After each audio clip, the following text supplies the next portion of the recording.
రోజు రోజుకి గోల్డ్ రేట్లు పెరుగుతున్నాయి. తాకట్లో ఉన్న బంగారానికి వడ్డీలు పెరుగుతున్నాయని టెన్షన్ పడుతున్నారా? కొమ్మూరి గోల్డ్ వచ్చాక ఆ టెన్షనే పోయింది. కొమ్మూరి గోల్డ్. నమస్తే, దిస్ ఇస్ సౌర్య.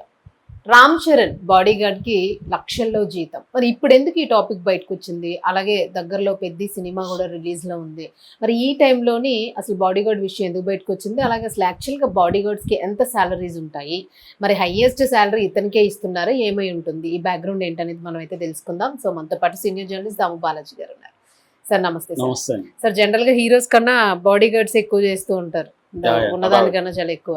సో అలాంటిది అంటే జనరల్ గా బాడీ గార్డ్స్ కి ఎంత శాలరీ ఉండొచ్చు ఒక పెద్ద హీరో దగ్గర కనుక వర్క్ చేస్తే? అండ్ ఈ బాడీ గార్డ్ విషయానికి వస్తే స్పెషల్ ఏంటి అసలు? లక్షల్లో శాలరీ అని అంటున్నారు, ఎందుకు ఇప్పుడు బయటకు వచ్చింది అనుకోవచ్చు?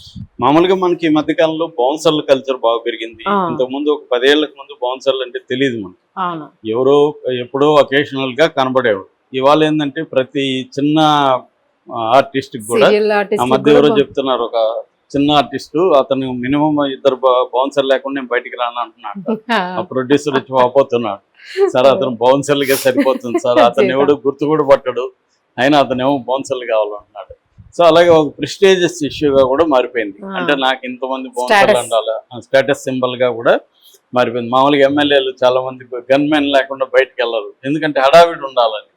సో అలాగే ఈ మధ్య కల్చర్ పెరిగింది. సో ఈ నేపథ్యంలో సడన్ గా ఒక బాడీ గార్డ్ పేరు మొత్తం ఇండియా మీడియాలో మారిపోవడం నాకు తెలిసి ఇదే first time. Body guard culture అనేది సెలబ్రిటీలకి ఎప్పటి నుంచో ఉంటది. హాలీవుడ్ లో కూడా దాని మీద సినిమాలు కూడా తీశారు, body guard the body guard అని సినిమా కూడా ఉంటది. ఇక్కడ కూడా అలాంటి సినిమాలు వచ్చాయి. కానీ ఒక బాడీ గార్డ్, అది కూడా బ్లాక్ గై, అతను ఇండియన్ కాదు, యూరోపియన్ కాదు, ఒక బ్లాక్ గై. సో అతను సడన్ గా ఇంత పేరు ప్రఖ్యాతులు ఎలా వచ్చాయి? ఒకటి. రెండో, అతని శాలరీ రోజుకి 2 నుంచి 4 లక్షలు అని చెప్తున్నారు. సో రోజుకి అంటే 2 లక్షలు వేసుకుంటే 60 లక్షల నెలకి, 4 అంటే డబ్బులు 120 లక్షలు. సో ఒక బాడీ గార్డ్ కి 60 వేసుకుందాం, 60 లక్షల నెలకి జీతం ఇంత ఉంటుందా? అతనికి మళ్ళీ అతని లైఫ్ స్టైల్, అతను మీరు ఇన్స్టాలోకి వెళ్ళి చూడండి, అతని వీడియోస్ అంతా ఉన్నాయి. లైఫ్ స్టైల్ అతను ఎట్లా ఉన్నా అంటే ఒక హాలీవుడ్ స్టార్ లాగా అలా ఉన్నాడు అనమాట. ఇప్పుడు రామ్ చరణ్ కంటే అతని లైఫ్ స్టైలే గ్రాండ్ గా ఉంది. అంటే అతను సూట్లు వేసుకోవడం గానీ, అతని లైఫ్ స్టైల్ గానీ చాలా రిచ్ గా ఉంది. సో ఖచ్చితంగా అతనికి ₹1,00,00,000 నెలకి జీతం లేకపోతే ఆ kind of life style maintain చేయలేదు. సో అది అర్థమవుతుంది. కాబట్టి ఇది పుకారు కాకపోవచ్చు, ఖచ్చితంగా ఉండే అవకాశం ఉంది. ఇప్పుడు ఏంటంటే national media, times of India దగ్గర నుంచి అందరూ కూడా ఇష్యూ రాశారు. నిజానికి ఇతను 4 ఏళ్లుగా రామ్ చరణ్ దగ్గర పనిచేస్తున్నాడు. ఇతను పర్సనల్ గా రామ్ చరణ్ కి బాడీ గార్డ్ కాదు, వాళ్ళ ఫ్యామిలీకి బాడీ గార్డ్ ఇతను. అంటే వాళ్ళ భార్య, వాళ్ళందరికి బాడీ గార్డ్ ఇతను. ఇప్పుడు ఈ మధ్య రామ్ చరణ్ టూర్లు వేస్తున్నాడు కాబట్టి రామ్ చరణ్ తో కూడా ఉన్నాడు. మామూలుగా వాళ్ళ ఫ్యామిలీ బాడీ గార్డు 4 ఏళ్ళ నుంచి ఉన్నాడు ఇతను. యాక్చువల్ గా అప్పుడంతా ఎవరు పట్టించుకోలేదు. ఇప్పుడు ఎందుకంటే ముంబై మీడియా పట్టించుకుంది, మన తెలుగు మీడియా కూడా తనని పట్టించుకోలేదు. ముంబై వాళ్ళు ఏంటంటే వాళ్ళు ఎక్కువ స్కూప్ మీద బతుకుతూ ఉంటారు, వాళ్ళ పర్సనల్ స్కూప్స్ వాళ్ళకి చాలా ఇంట్రెస్ట్. సో అందుకని అక్కడ వాళ్ళు పట్టుకొని దీన్ని హైలైట్ చేస్తే మన మీడియా కూడా దాన్ని పట్టుకుంది. సో అందువల్ల క్యూరియాసిటీ ఉంది కాబట్టి ఈ టాపిక్ నాకు కూడా ఇంట్రెస్ట్ అనిపించింది. పైగా ఒక బ్లాక్ గై ఎక్కడి నుంచో, ఒక చాలా మామూలు కంట్రీ వాళ్ళది, గ్యాంబియా అంటారు. వెస్ట్ ఆఫ్రికాలో గ్యాంబియా అనేది పూర్ కంట్రీస్ లో ఒకటి. అందులో ఒక పూర్ ఫ్యామిలీ వీళ్ళది. అక్కడి నుంచి ఈ స్థాయికి అతను ఎలా వచ్చాడు, ఎలా స్కిల్స్ ఎట్లా డెవలప్ చేసుకున్నాడు అనేది ఇంట్రెస్టింగ్ స్టోరీ బయోగ్రఫీగా. సో అలాగా ఇతను చూసినప్పుడు ఇతనికి 27 ఏళ్ళ వయసు. ఇప్పుడు 90.6 కేజీలు ఉన్నాడు వెయిట్, 6.5 హైట్ ఫీట్ ఉన్నాడు. సో ఇదేంటంటే గ్యాంబియాలో ఇతను పుట్టాడు. అక్కడ ఏంటంటే మామూలుగానే ఆఫ్రికా దేశాల్లో అన్నిట్లో కూడా మార్షల్ ఆర్ట్స్ కల్చర్ ఉంటుంది. నేను కాంగోలో ఉన్నప్పుడు వాళ్ళు రోజుకి 12 గంటలు మా ఫ్రెండ్ వాళ్ళ ఫ్యాక్టరీలో పనిచేసేవాళ్ళు. పనిచేసినాక రాత్రి 6 నుంచి మార్నింగ్ 6కి పనిచేస్తారు. 6 గంటలకి వచ్చి శాలరీలు ఇచ్చేటప్పుడు మా వాళ్ళు, రే కొద్దిగా పల్టీలు కొట్టన్నా ఉంటే వాడు పల్టీలు కొట్టి తిరిగి అన్ని అవన్నీ చేసి మళ్ళీ తీసుకుంటాడు.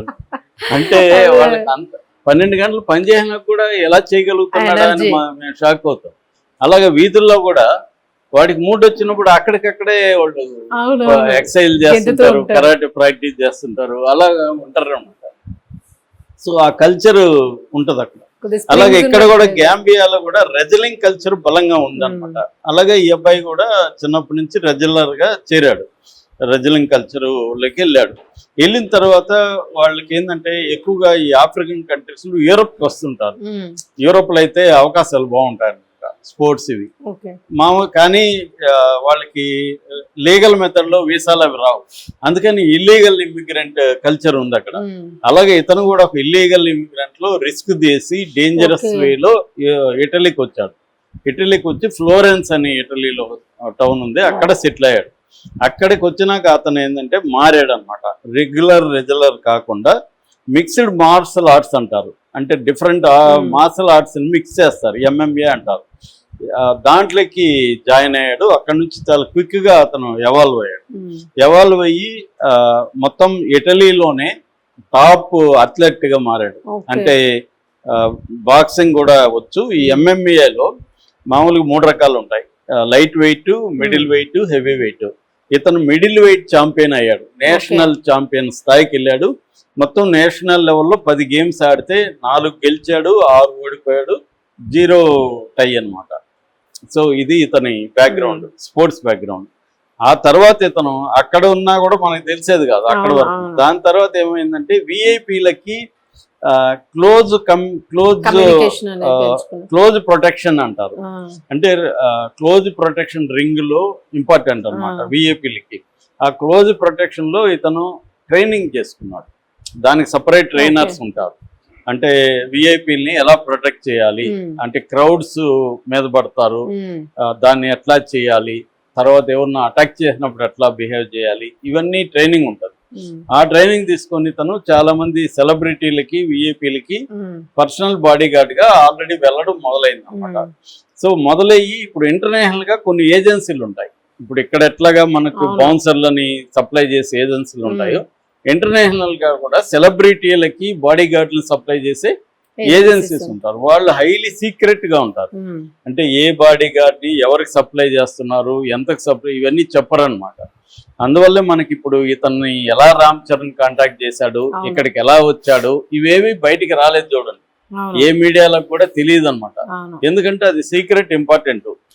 అతని ఎవరు చేశారు ఏంటంటే రేపొద్దున రామ్ చరణ్ మీద అటాక్ చేయాలనుకుంటే ఎవరైనా ఇవన్నీ స్టడీ చేస్తారు. సో అందుకని ఇవన్నీ సీక్రెట్ గా ఉంచుతారు అనమాట. సో అందుకని అతని పర్సనల్ ఈవెన్ అతని వెయిట్ మాత్రమే బయటకు వచ్చింది, కానీ హైట్ కూడా బయటికి రాలేదు. ఇప్పుడు నేను చెప్పిన 6.5 అనేది కూడా దగ్గరగా ఉన్న వాళ్ళు గెస్ట్ చేసి చెప్పింది. ఎవరు అఫిషియల్ గా లేవు, ఎక్కడ డీటెయిల్స్ లేవు అనమాట. అబ్బాయి డీటెయిల్స్ ఇంకేమీ లేవు.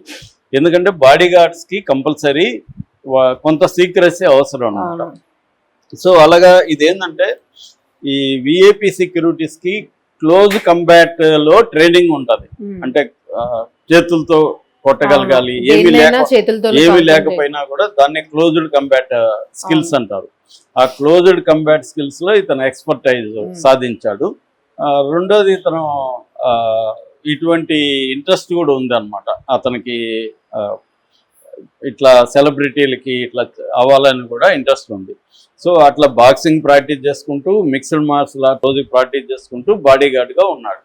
అలాగా ఇంటర్నేషనల్ ఏజెన్సీ ద్వారా ఇతను రామ్ చరణ్ ఫ్యామిలీకి బాడీ గార్డ్ పెట్టుకున్నారు. వీళ్ళు ఎందుకు పెట్టుకున్నారంటే బేసిక్ ఏంటంటే high risk high visibility tours అంటారు. అంటే బయటికి వెళ్ళేటప్పుడు రిస్క్ ఎక్కువ ఉంటుంది. నువ్వు ఇంట్లోనూ మన షూటింగ్లోనూ అయితే నీ క్లోజ్డ్ ఉంటుంది. బయటికి వెళ్ళినప్పుడు ఎవరు ఎక్కడి నుంచి చేయొచ్చు, రిస్క్ ఉంటుంది, జనాలు రిస్క్ ఉంటుంది. తర్వాత విజిబిలిటీ ఎక్కువ ఉంటారు, వాళ్ళు ఎక్కడంటే అక్కడ కనబడాలి జనంతో. కాబట్టి ఇలాంటప్పుడు ఇలాంటి వాళ్ళు అవసరం అనమాట. సో అలాగా బాంబే టూర్ వెళ్ళినప్పుడు అక్కడ జనాన్ని కంట్రోల్ చేయడంలో ఇతను పాత్ర జనం అక్కడ విలేకరులు గమనించారు, రిపోర్టులు. అరే ఎవరు ఇతను అన్న దీంతో స్టార్ట్ అయింది. అక్కడ నుంచి వీడి జీతం ఎంత, ఇతనికి ఇంకా చేశారనమాట. ఇతను పుట్టింది June 4 యాక్చువల్ గా. ఇది కూడా కోఇన్సిడెన్స్. June 4 సినిమా కూడా రిలీజ్. సో 98 లో ఇతను పుట్టాడు. ఇతన్ని కింగ్ కాంగ్ అని కూడా పిలుస్తారు. అంటే హాలీవుడ్ లో ఇతను పర్సనల్, ఇటలీలో కింగ్ కాంగ్ ఆఫ్ ఇటలీ అనే బిరుదు కూడా ఇతనికి ఉంది. ఇతని ఒరిజినల్ పేరు ఇది కాదు. ఇతను ఇప్పుడు పేరేమో కెవిన్ కొంటా. కెవిన్ కొంటా అనేది ఒరిజినల్ పేరు కాదు. ఇతను ఒరిజినల్ పేరు వాళ్ళ ఊర్లో అంటే గ్యాంబియాలో అబ్దో కదీర్ సోవే. ఇతను అక్కడ ఇంకొక రెజ్లింగ్ దీంట్లో మళ్ళీ వేరే పేరు పెట్టారు, మామా లామిన్ ఆఫ్ బర్రా అని పెట్టారు. ఇవన్నీ అంటే పాపులర్ గా ఉండవు కాబట్టి ఇటలీకి వచ్చినాక కెవిన్ కొంటా అని పేరు మార్చుకున్నారు, స్టైలైజ్ చేసుకున్నారు. సో ఎందుకంటే వీళ్ళు ఇంటర్నేషనల్ గా పేరు కనెక్ట్ అయ్యే విధంగా పెట్టుకుంటారు, లోకల్ పేర్లు ఇంటర్నేషనల్ సెట్ కావు కాబట్టి అలాగ పేర్లు మార్చుకుంటారు అనమాట. సో అలాగ అయ్యాడు ఇతనికి ఏంటంటే హాలీవుడ్ లో కూడా వెళ్ళాలని కూడా ఉంది. మేబీ ఇప్పుడు హిందీలోనూ మెల్లగా ఇతనికి ఆల్రెడీ ఛాన్సులు వచ్చే అవకాశం ఉంది. వస్తే దీనికంటే కూడా ఎక్కువ డబ్బులు వస్తాయి కదా, బాడీ గార్డ్ అనేది దీనికంటే కూడా. ఎందుకంటే ఆ ఫిజిక్ అది రేపొద్దున మెయిన్ విలగా కూడా రావచ్చు. ఆల్రెడీ వీళ్ళు భాషలు నేర్చుకునే పనిలో కూడా ఉన్నాడని చెప్తున్నారు. సో మొన్న ఏమైందంటే రామ్ చరణ్ కూడా ఇతని గురించి ఫస్ట్ టైం మాట్లాడాడు.